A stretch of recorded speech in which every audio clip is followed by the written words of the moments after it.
Hi, folks. This is Mark by Mark A. Foster, Ph.D., for the Institute for Dialectical Meta-Realism. Maoism, Third Worldism versus left YouTube. Primarily, I will focus on left YouTube, but basically what I'm trying to do is to present a Maoist Third Worldist critique of left YouTube. But I will get to the Maoist Third Worldist aspect of it in a bit. First, let's talk about left YouTube. I assume that most of you have heard of it. There is a left YouTube, there is a right YouTube. I mean, there are YouTubes for basically everything imaginable. The problem is, from my perspective, left YouTube, at least as far as I can tell, is not left. I don't know what anyone can call it. I suppose socially democratic or perhaps progressive. That might describe left YouTube, but left, no. And I have never heard anybody who calls him or herself a communist or a revolutionary socialist say, I am a part of left YouTube. So I am not sure what to make of left YouTube, other than to repeat what I said, that it is not leftist. Left YouTube is made up of a variety of different channels, and consistent with my new policy of trying to avoid critiquing individuals, because I think that is counterproductive, I will let you fill in the blanks. There are a lot of people who are involved in left YouTube, and I watch them. I watch them on a fairly regular basis, in fact, because I think it is good for me to be informed of a variety of different perspectives. And occasionally, I will watch people who are a part of left YouTube who will say things that I agree with. One person in particular who offers very good critiques, I think, of the United States. Again, I will not say who he is, but I admire him in many cases. Now, have I ever actually confronted someone on left YouTube, someone who says, I am a leftist, but is really not? The answer is once, only once. Why? Because it was not effective. It did not exactly backfire, although maybe it backfired for one person who was actually a co-host of a particular channel. I will explain that, how that basically unfolded. This one person who is a part of left YouTube consistently says, I am not a member of the Democratic Party. Perhaps that is a way of distancing himself from what is seen as being left-centric in the United States. But this person is, I would say, not even progressive, somewhat to the right of being progressive, although I doubt he would agree with me. Unless you want to have a very broad view of progressivism, I don't think this person could be seen as being progressive. So one time, after watching one of his episodes, I made a comment that you are not a leftist, that being a leftist means that you're a communist or a revolutionary socialist. And he actually responded to me. I did not expect that, because he does not generally respond to comments to his podcast.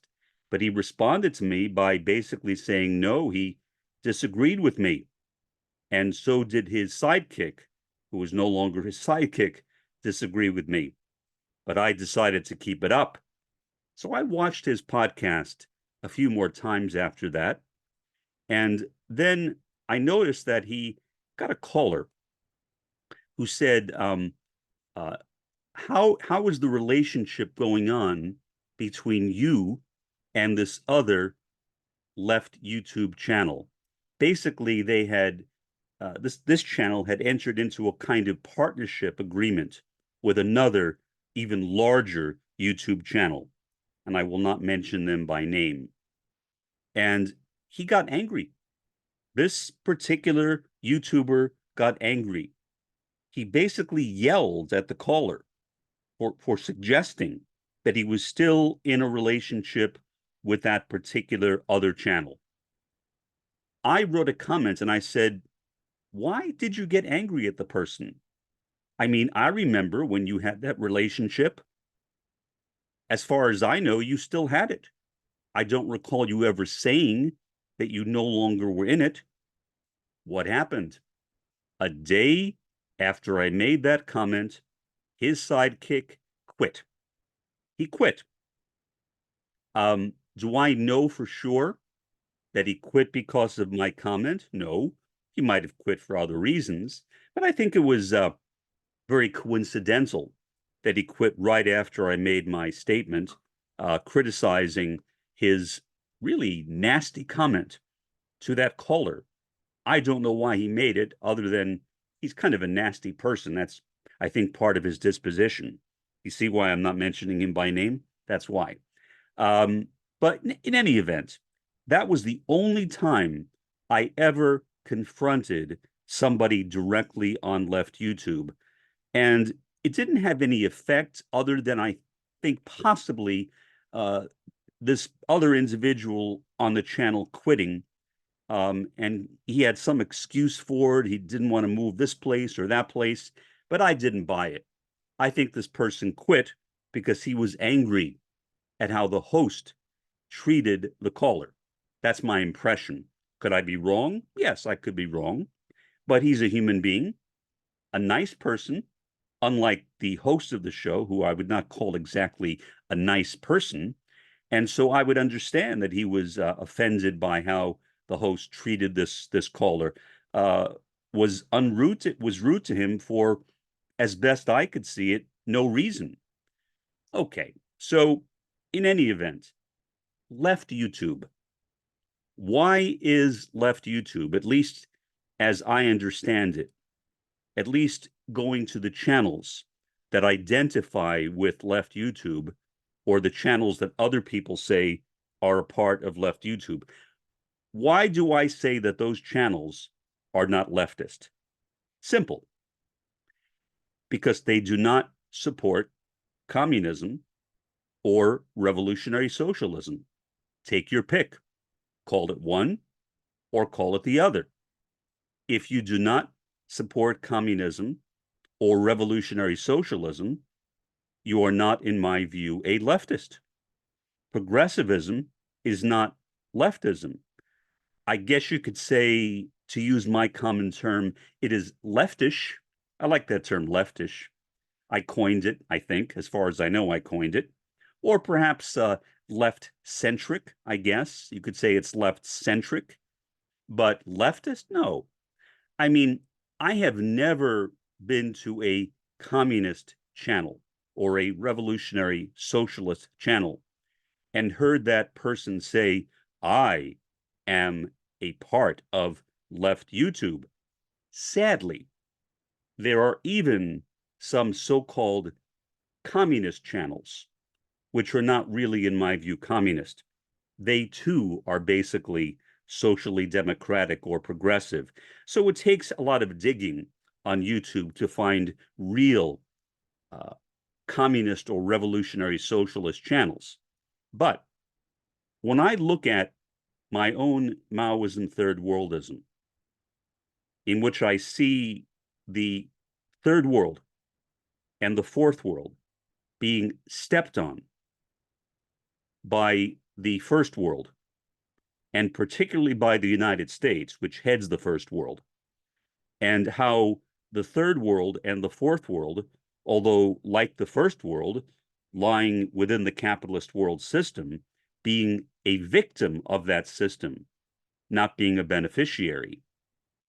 I hope for the day when the capitalist world system, the first world, and especially my own country, the US, simply goes away. I read the news every day, and if you listen to my podcast, then you know what I mean. The wars that are going on right now, which are basically destroying third and fourth world countries or regions. And why? I assume it is for power, for territory, for privilege, for wealth. I really don't know why. I suppose I would need to ask the people who run those countries why they are doing it, which I haven't done. And I'm sure I will never get the opportunity to do. But it is very, very depressing watching these poor countries, these indigenous or developing countries, being trampled upon by the first world, and especially by the head of that first world, the United States, that I literally see no point. I see no point in having hope that somehow the first world will be reformed, or somehow the capitalist world system will get a smiley face on it. And in fact, when I watch left YouTube, that is the kind of discourse that I generally observe. People trying to put a smiley face on the capitalist world system. But you can't put a smiley face on evil. It is still evil. Capitalism is still destroying human lives.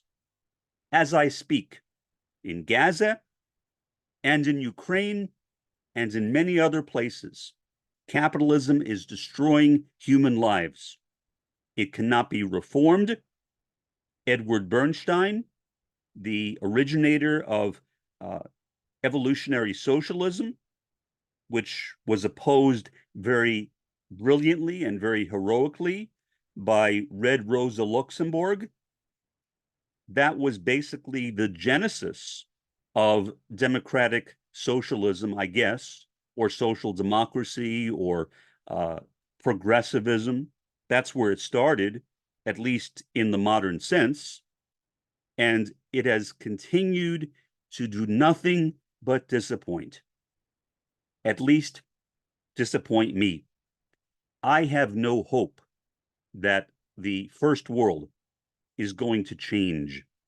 I have no hope that we can elect just the right candidate who will fix things for us.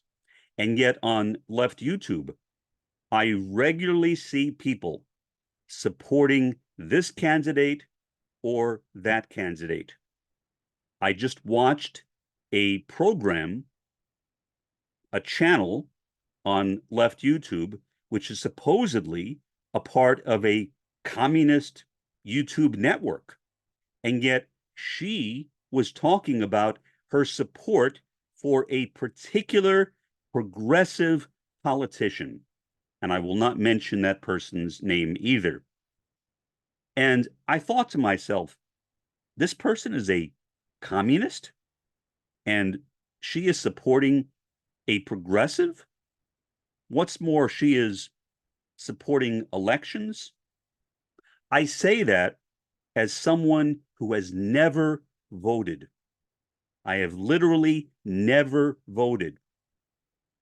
It is a commitment I made to myself that I would never vote. I remember telling that to some other people, and they said, "Oh, you say that now, but you're young. When you get older, you'll change your mind and you will vote." Well, here I am at 68 years old, and I have never voted.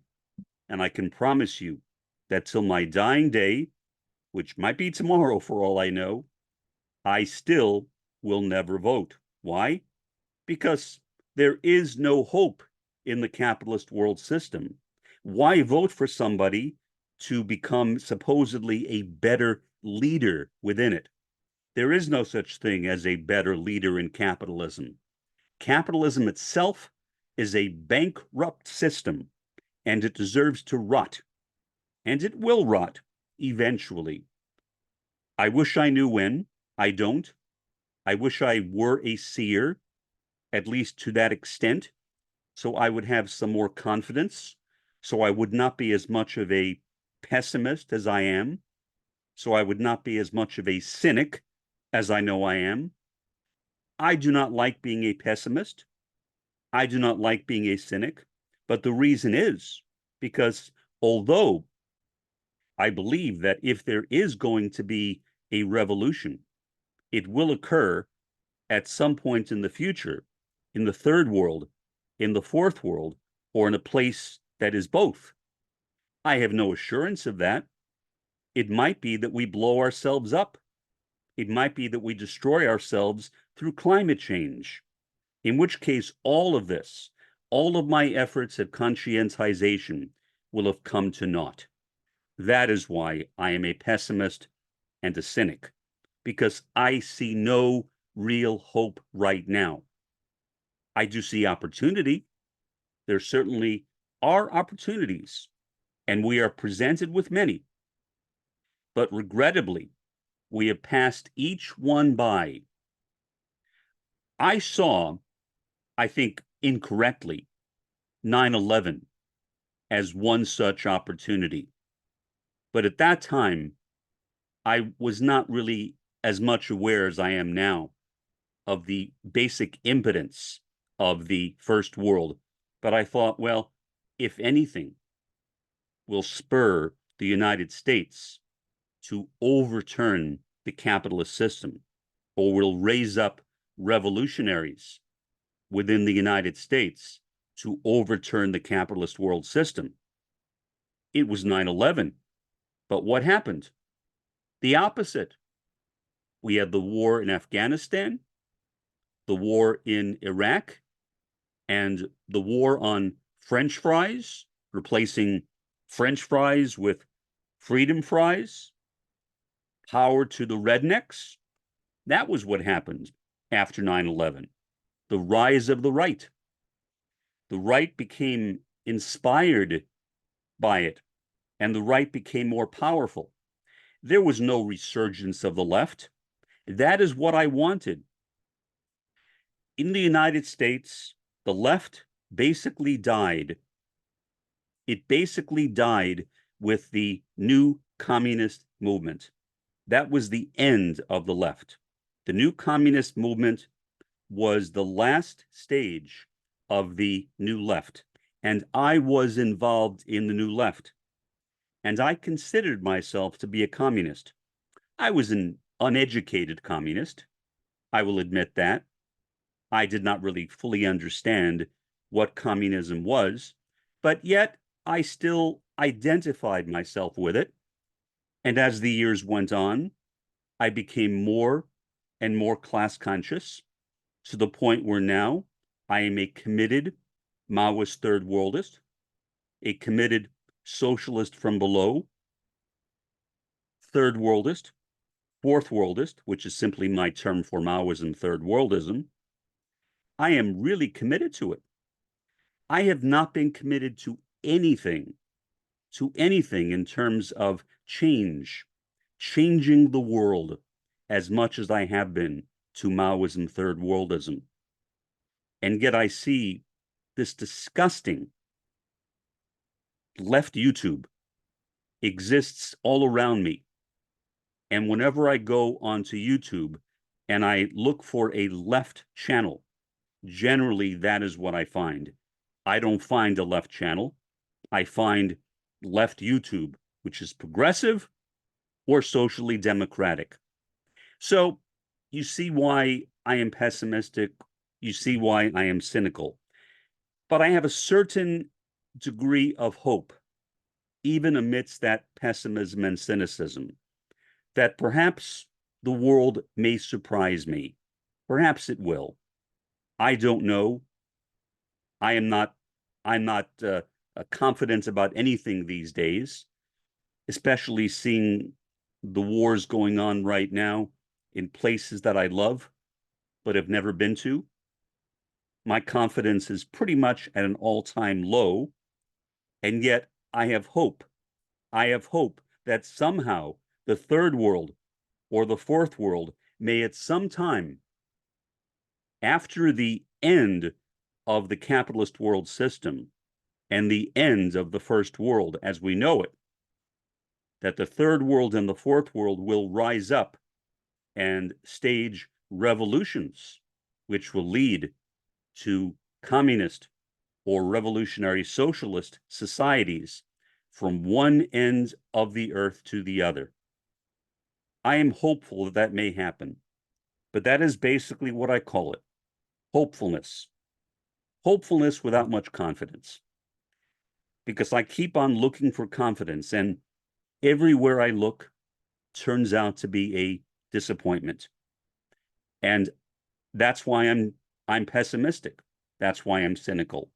But I really believe in the possibility that something may happen which will transform my pessimism and my cynicism into a belief in some type of true communist or socialist society arising in the future. When? Again, I don't know, but I hope it will come soon, because otherwise, as long as the capitalist world system exercises dominance over the world, we don't have that much more time left. We really do not. We need to change. We need to engage in conscientization, especially aimed at the third world and the fourth world, and to encourage them, without being paternal, to rise up and bring about that change, because we, in the first world, really can't do it.